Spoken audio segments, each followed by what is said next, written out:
Eh bien, bonjour à tous, c'est Aquabidule35 et aujourd'hui on se retrouve pour une nouvelle vidéo de la série Nage de l'heure. Donc les prochaines vidéos de la série Nage de l'heure auront pour but de vous aider à préparer l'ouverture de la truite en vous présentant différents modèles que j'ai l'habitude d'utiliser.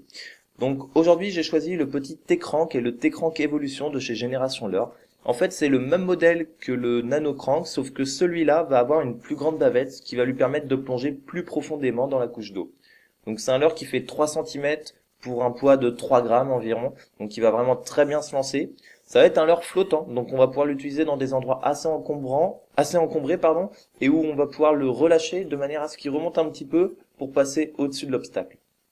C'est un leurre qui est bien fini avec un signal œil très présent, on a vraiment des gros yeux sur le leurre par rapport à sa taille, et il va être bruiteur, donc il va émettre un petit bruit, pas très très fort, ça reste un leurre relativement discret quand même. Au niveau des anneaux brisés, vous avez des anneaux brisés vraiment très solides, il n'y a pas de souci. Les hameçons aussi sont très piquants, ils sont assez petits, par contre ils vont pas tenir des poissons très très gros. Par exemple, un poisson de 60 cm risquerait d'ouvrir l'hameçon. En revanche, un chevenne ou une truite de 50, il n'y a pas de souci, vous le remontez sans problème.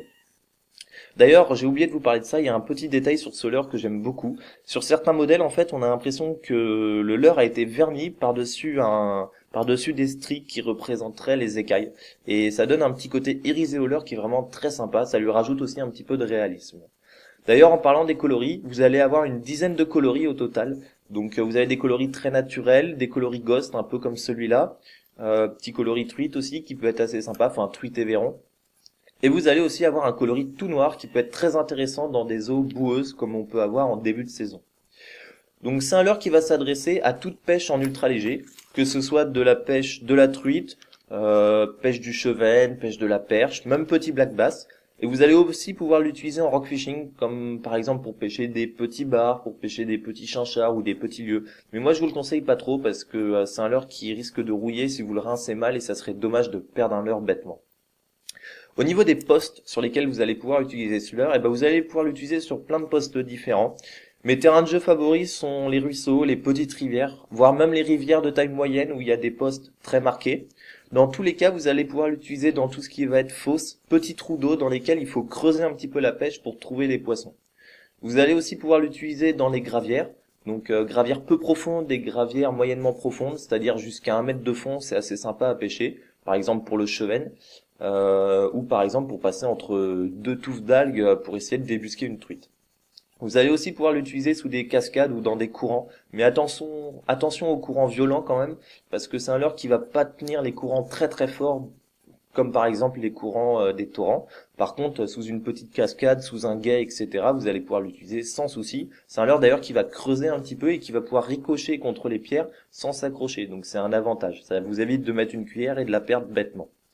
Au niveau des animations, alors moi ce leurre j'aime bien l'animer tout simplement en linéaire, en stop and go ou en faisant de grands relâchés. Et alors je vous explique l'animation parce que sinon ça va pas être clair. Donc je ramène mon leurre, je m'arrête et lorsque je m'arrête en fait je laisse le leurre repartir un petit peu, ce qui va faire que le leurre va remonter dans la couche d'eau et en même temps il va reculer. Et donc ça me permet en fait de passer par exemple 2 ou 3 fois en faisant cette petite animation sur un même poste, sur 1 mètre de rivière, et ça me permet de bien peigner en fait cet endroit. Comme ça, je suis sûr que le poisson a eu le temps de voir le leurre. Sinon, une linéaire très rapide dans des petits ruisseaux, c'est assez sympa. Ça permet de déclencher des attaques d'agressivité sur des poissons, des fois tankés dans leur trou. Et sinon, des petits twitch aussi, ça peut être assez sympa pour faire sautiller le leurre dans l'eau et donner un petit peu plus de vie à ce leurre. Dans tous les cas, c'est un leurre qui a une nage très dynamique et donc qui va s'adresser à des poissons plutôt actifs.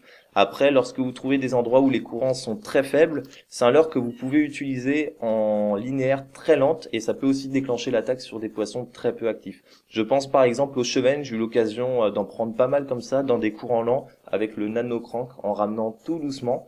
Là, c'est un leurre que vous allez pouvoir utiliser un petit peu plus profond et donc creuser un petit peu par exemple pour vous rapprocher d'une gravière. Voilà. Donc c'est tout pour ce petit leurre, j'espère que cette petite vidéo vous aura plu. N'hésitez pas à me donner vos avis en commentaire sur ce leurre.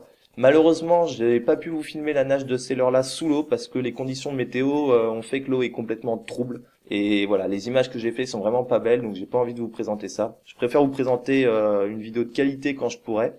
On se retrouve pour une prochaine vidéo de la série Nage de l'heure. En attendant, je vous dis portez-vous bien, préparez bien votre ouverture de la truite et on se retrouve très bientôt. Allez, ciao tout le monde!